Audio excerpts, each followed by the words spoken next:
Hello students, इस lecture में हम MHD 10 का जो पार्ट 2 है वो देखेंगे। हमने 10th कहानी तक लेक्चर समाप्त किया था। तो इसमें हम अगला कहानी देखते हैं, जुलूस। जुलूस कहानी बहुत ही सरल कहानी है। इसमें पति पत्नी जो हैं वह मुख्य पात्र हैं। तो पति का नाम है बिरबल सिंह और पत्नी का नाम है मिट्ठन। ठीक है, तो मिट्ठन पत्नी का नाम है। तो ये दोनों मुख्य पात्र हैं इस कहानी के। तो जो बिरबल होता है वह एक दरोगा होता है। तो वह सरकारी एक काम से क्या करता है कि जो स्वतंत्रता के लिए जुलूस निकाला जाता है। ठीक है, तो उस जुलूस को मतलब जुलूस कहाँ जा रहा है, क्या कर रहा है, ये सभी देखना उसका काम होता है। ठीक है, तो दरोगा का काम ही वही होता है।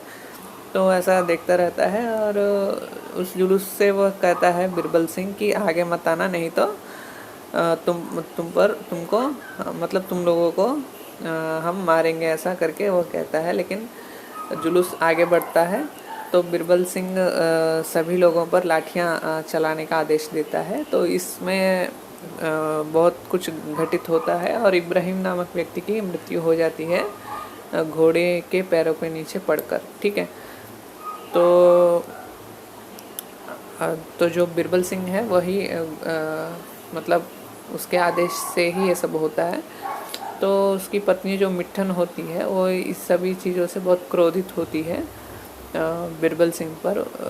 मतलब वो कहती है कि तुम अपने पेट को भरने के लिए देश के विरोध में निर्णय ले रहे हो, आदेश दे रहे हो, ये सभी अच्छी बात नहीं है, ऐसा कहती है। फिर अगले दिन जो इब्राहिम होता है उसकी मृत्यु पर उसको मतलब एक जुलूस के रूप में निकाला जाता है। उसके जो मृत शरीर होता है उसको जुलूस के रूप में फिर से निकाला जाता है। तो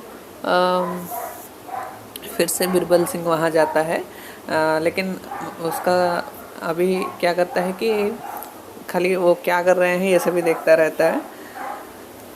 तो इस प्रकार जो भी दरोगा लोग होते हैं उनको वहाँ लगा दिया जाता है कि कहीं कुछ मतलब जुलूस थोड़ा एग्रेसिव हो गया तो उसको कंट्रोल में करने के लिए सब लगाते हैं। ठीक है, दरोगा को। तो उसमें मिट्ठन होती है, ये देखकर बिरबल सिंह को एकदम वो सोचने लगता है कि ये कहाँ से आ गई ऐसा। तो इस प्रकार कहानी चलती है और अंत में मिट्ठन अपने घर नहीं जाती जुलूस के बाद, वह इब्राहिम के घर जाती है। उसके घर वालों को एक आश्वासन देने के लिए जाती है। तभी वह देखती है कि वहाँ पर बिरबल सिंह भी उसके घर वालों को आश्वासन देते रहते हैं। ठीक है, तो इससे मिट्ठन का क्रोध कम होता है बिरबल सिंह पर। इस प्रकार वह मतलब इस प्रकार से कहानी का अंत हो जाता है। ठीक है, तो यह है आपकी कहानी जुलूस। फिर उसके बाद समर यात्रा। समर यात्रा भी कुछ वैसी ही कहानी है जैसे पहले कहानी के बारे में हमने देखा था। तो समर यात्रा में भी एक बुढ़िया होती है। ठीक है, और एक गांव होता है। उस गांव में क्या है कि इस स्वतंत्रता की जो जुलूस होता है तो उससे संबंधित यात्री दल एक आता है, मतलब आने वाला रहता है बहुत दूर से। तो उसके लिए गांव में तैयारी चलती है उसको खिलाने के लिए। ठीक है, तो इस संबंध में पूरी घटना क्या हुई ये सभी रहता है। तो वो एक बुढ़िया को केंद्र में रखकर पूरा कहानी रचा गया है। तो मतलब सभी गांव के लोग तो पहले सोचते हैं कि हम इस समर यात्रा में जाएं या ना जाएं।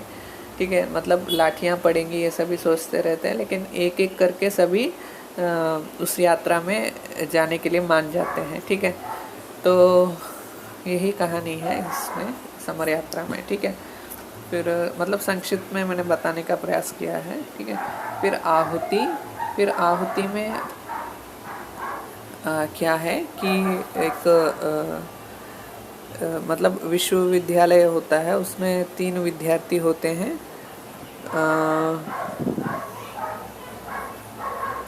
तो उस विश्वविद्यालय में 3 विद्यार्थी होते हैं, विश्वंभर, आनंद और रूपमणि।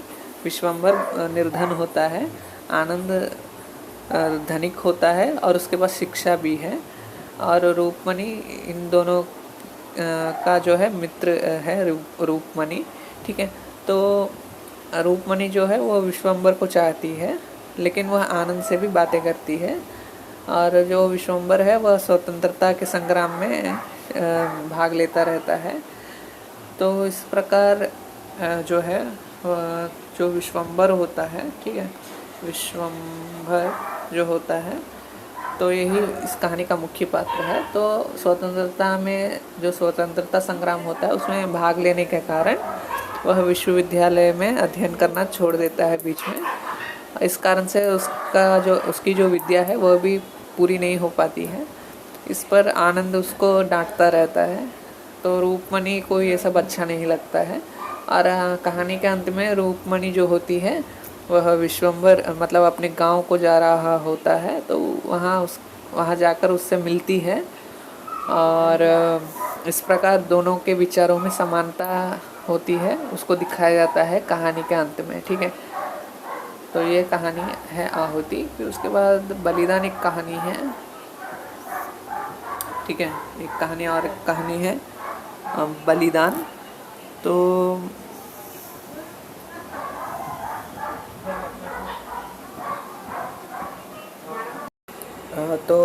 जो बलिदान कहानी होती है उसमें इस पात्र का नाम है, मुख्य जो पात्र होता है उसका नाम गिरधारी होता है, ठीक है। तो इसको क्या है कि उसके पिताजी से उसको एक ज़मीन मिलता है। उसके पिताजी की मृत्यु हो जाती है तो खाली ज़मीन बचता है।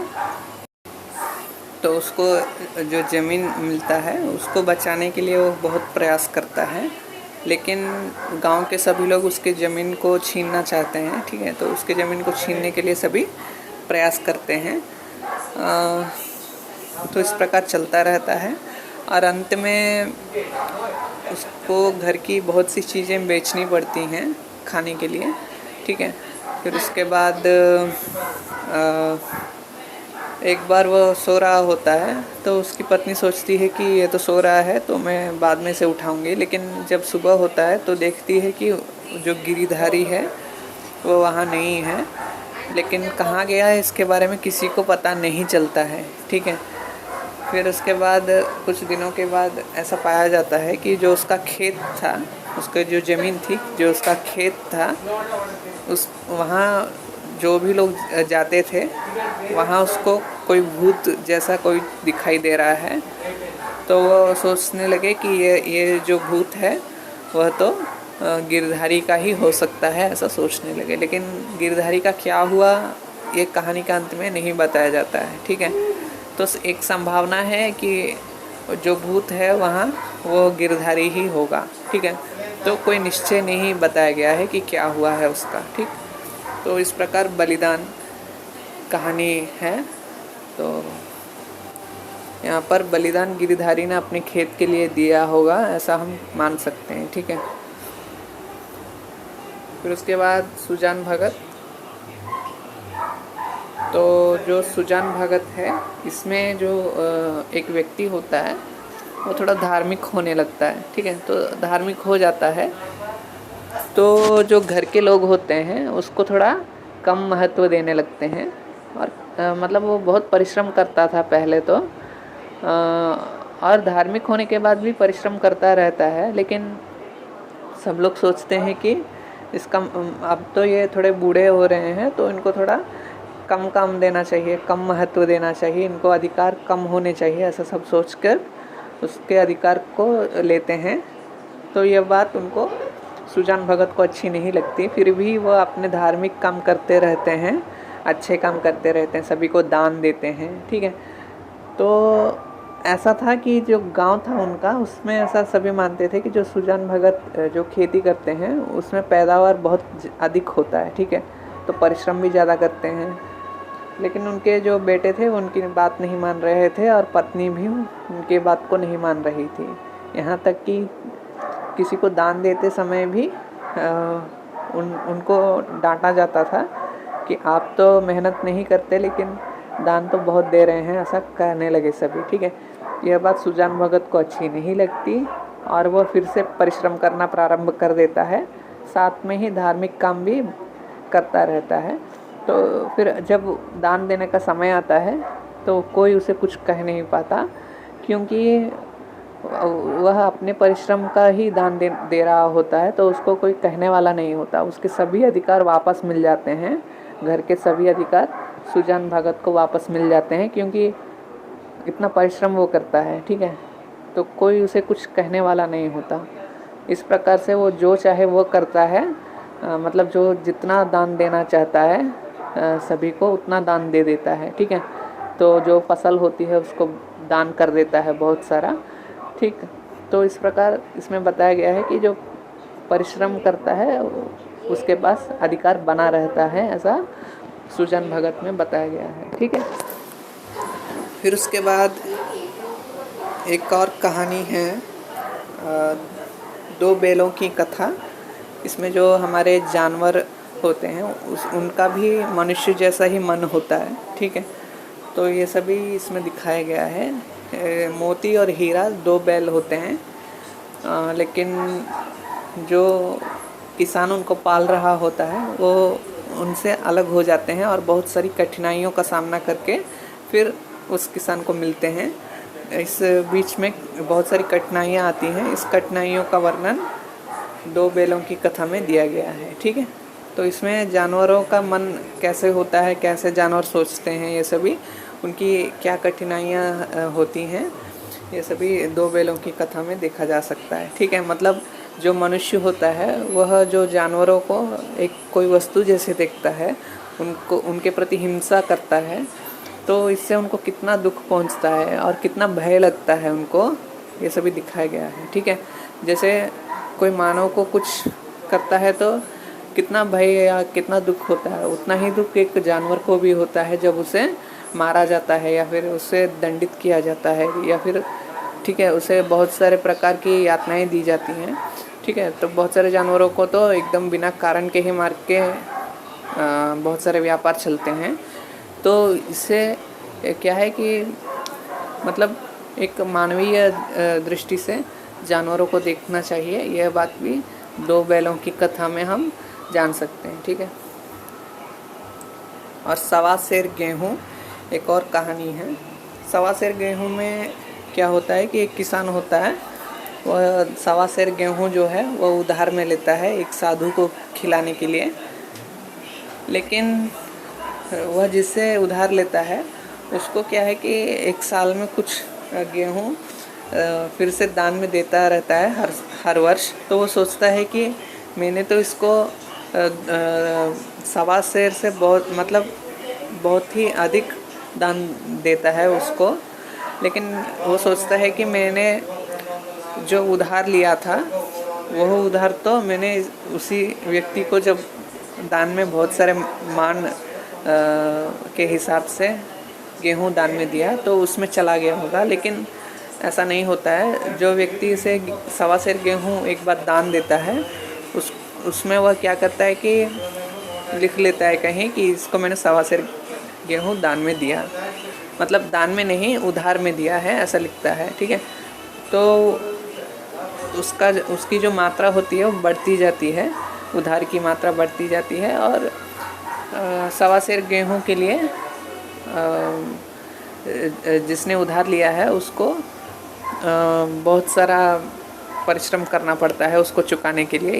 यही कहानी है सवा सेर गेहूँ की। ठीक है, फिर सदगति कहानी है। ठीक है, तो ये भी सवा सेर गेहूँ जैसी कहानी है। इसमें एक पंडित समुदाय होता है और एक निम्न वर्ग का एक व्यक्ति होता है। ठीक है, वह उस पंडित समुदाय होता है उसकी बहुत सेवा करता है एक निम्न वर्ग का व्यक्ति, लेकिन जब वह मर जाता है तो गांव के बाहर उसका जो मृत शरीर होता है उसको फेंक दिया जाता है। ठीक है, मतलब जो गांव में जब वो मरता है तो कोई उस वर्ग का जो निम्न वर्ग का व्यक्ति होता है वो भी उठाने नहीं आता और उच्च वर्ग का जो व्यक्ति होता है वो तो उठाएगा ही नहीं, ठीक है। मतलब ऐसा इस कहानी में बताया गया है। तो उसकी जो पत्नी होती है वो भी रो रो कर उस शव को वहीं छोड़ जाती है, क्योंकि उसे उठाने के लिए कोई साधन भी नहीं मिलता है, ठीक है। तो इस कारण से अंत में जो पंडित होता है वो उस मृत शरीर को रस्सी डालकर घसीट कर गाँव के बाहर ले जाकर छोड़ देता है, जहाँ उसे जानवर आदि सभी नोच कर खाते हैं, ठीक है। तो यही सद्गति उस व्यक्ति को मिली जिसने अपने जीवन भर गांव के जो उच्च वर्ग के लोग हैं या जो बहुत ही उच्च वर्ग के लोग समझे जाते हैं उनकी सेवा की। तो इस कारण से इस व्यक्ति को ऐसी सद्गति मिली, ऐसा कहानी के अंत में दिखाया जाता है, ठीक है। मतलब प्रेमचंद के समय में गाँवों में जो परिस्थितियाँ थीं वो इस प्रकार की रहीं, इसका चित्रण इस कहानी में किया गया है, ठीक। फिर एक कहानी है दूध का दाम। तो दूध का दाम जो कहानी है, इस कहानी में महेशनाथ एक ज़मींदार हैं और भूंगी एक काम करने वाली एक औरत है। लेकिन जो महेशनाथ का एक बच्चा होता है उसके लिए दूध नहीं आता है उसके पत्नी से, तो भूंगी का जो दूध होता है वो पिलाया जाता है, ठीक है। तो इस कारण से जो भूंगी का एक बेटा होता है वह उसका जब स्वास्थ्य बिगड़ जाता है, ठीक है। ऐसा माना जाता है कि मतलब कोई माता यदि किसी दूसरे बच्चे को अधिक दूध पिलाए तो उसका जो अपना बच्चा होता है उसका स्वास्थ्य कम हो जाता है, ऐसा माना जाता है, ठीक है। तो इस बात को इस कहानी में दिखाया गया है इनडायरेक्टली, ठीक है। फिर बाद में जब भूंगी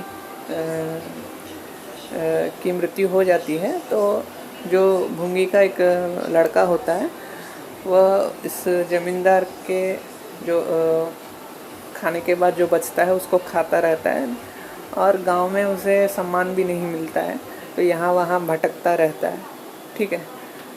तो मतलब यही बताया गया है कि जिसने उस ज़मींदार के बेटे को दूध पिलाया आज उसी के बेटे को खाने के लिए खाना तक नहीं है, ठीक है। इस पर भी वो ज़मींदार या उसकी पत्नी जो है कुछ भी दया नहीं दिखाते हैं उस लड़के पर, ठीक है। तो जिसने उसके बेटे को दूध पिलाया आज उसी के लिए खाना देने को कोई नहीं है, यही दूध का दाम है, ठीक है। तो इस प्रकार से दूध का दाम कहानी है। और कफन एक कहानी है, तो यह भी एक दयनीय कहानी है, एक प्रकार से व्यंग्यात्मक कहानी भी हम कह सकते हैं। इसमें घीसू पति है और बुधिया पत्नी है। माधव घीसू का पिता है, ठीक है। तो कहानी कुछ इस प्रकार है कि जो बुधिया होती है, ठीक है, तो जो बुधिया होती है वह मतलब बच्चे को जन्म देने वाली होती है लेकिन उसकी मृत्यु हो जाती है, ठीक है। तो बुधिया की मृत्यु के बाद उसके नाम पर जो घीसू और माधव होते हैं उनको पैसा दिया जाता है कि उसका जो सभी क्रिया आदि जो होते हैं उसकी पत्नी का करने के लिए गांव वाले उसको कुछ पैसा देते हैं और उस पैसे से वह बाज़ार जाते हैं सभी सामान खरीदने के लिए, जिससे उसकी पत्नी का जो मृत शरीर है उसके सभी जो क्रिया हैं उसको किया जा सके। तो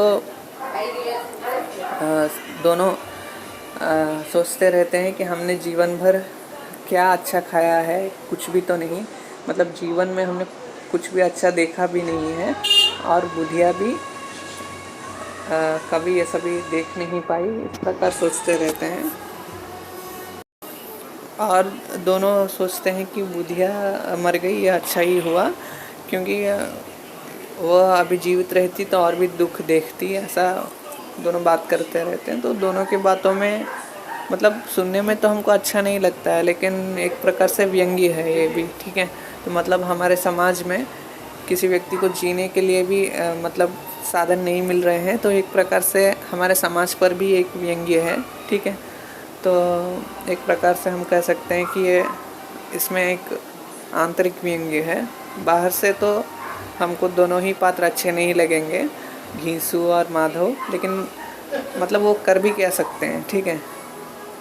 तो इस बात को यहाँ देखा जा सकता है। तो दोनों ही मतलब बहुत अच्छा खा लेते हैं उस पैसे से, बहुत खर्च कर देते हैं, और कफन के बारे में दोनों भूल जाते हैं, ठीक है। तो कफन के बारे में भूल जाते हैं तो दोनों बातें करने लगते हैं कि अब कफन का पैसा कहाँ से आएगा, और वो सोचते हैं कि फिर से हम किसी से मांग लेंगे, कोई ना कोई तो दे ही देगा। मतलब जिस व्यक्ति जो जब वह जीवित थी तब तो किसी ने कुछ नहीं दिया, लेकिन जब वो मर गई तो उसके कफन के लिए पैसा कोई ना कोई तो दे ही देगा, ऐसा दोनों बात करते हैं, ठीक है। तो ऐसा कहानी समाप्त होता है कफन के संदर्भ में, ठीक है। तो कहानी का सारांश ये है। तो इस प्रकार से हम इस जो 10 स्टोरीज़ हैं पार्ट 2 के, उसका विश्लेषण कर सकते हैं, ठीक है। So thank you students.